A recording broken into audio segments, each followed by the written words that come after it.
Bonjour, nous allons aborder le thème du management environnemental. Quelles peuvent bien être les motivations du management environnemental pour les entreprises? Nous pourrions éventuellement nous imaginer que la motivation principale serait une motivation écologique, par exemple, ou éventuellement de respect sur l'avenir de la planète pour nos enfants. Pourquoi pas? Je ne doute nullement qu'il y en ait certaines qui le considèrent en tant que tel, mais la motivation n'est pas réellement celle-là. Les entreprises le font bien souvent, contraints et forcés à cause des pressions mises sur le marché. Alors, dans ces pressions qui sont imposées aux entreprises, on en distingue de deux sortes. Vous avez les motivations externes et les motivations internes. Alors, dans les motivations externes, nous avons principalement les pressions faites par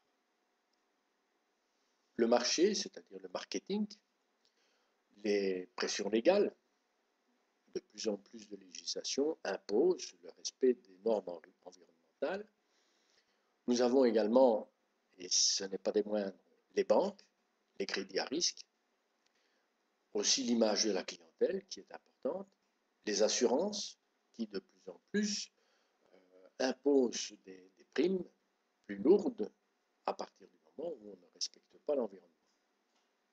On a les investisseurs également, et on a la relation avec la collectivité. Donc toutes ces pressions externes mises sur l'entreprise vont obliger l'entreprise à prendre les mesures nécessaires pour justement essayer de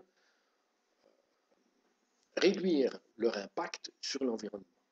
L'impact sur l'environnement est de plusieurs natures. Généralement, vous avez l'impact sur l'air, sur l'eau, sur le sol, sur l'environnement. Je vous ai placé quelques petites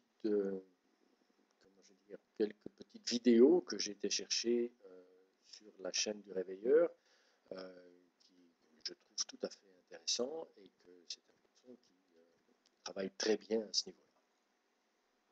Alors, dans le point de vue des banques, c'est qu'il y a toujours la réduction du risque, c'est-à-dire qu'à partir du moment où une banque investit dans une entreprise, sur les bâtiments et autres, si maintenant, en fin d'exercice, lors de la fermeture ou éventuellement lorsque l'entreprise cesse ses activités et que la banque récupère éventuellement une partie de son investissement, imaginons que le sol soit pollué et qu'il faut le dépolluer avant toute la garantie bancaire qui avait été prise sur les bâtiments, la banque n'en retrouvera jamais la couleur, donc de plus en plus, les assurances et les banques font pression sur les entreprises pour justement arriver à réduire le risque.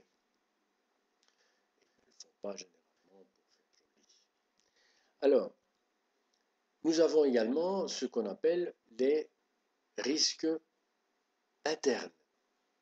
Donc ces motivations internes, ce sont par exemple les obligations d'assainir, avec éventuellement les amendes, les litiges juridiques, les frais d'expertise, les coûts d'assainissement, des pertes d'exploitation, des pertes de marché, des ventes réduites, des cas de responsabilité sur toutes sortes d'activités, fermeture d'exploitation en cas d'extrême, quand une entreprise ne respecte pas du tout la législation en matière environnementale, généralement la police environnementale ferme purement et simplement l'exploitation.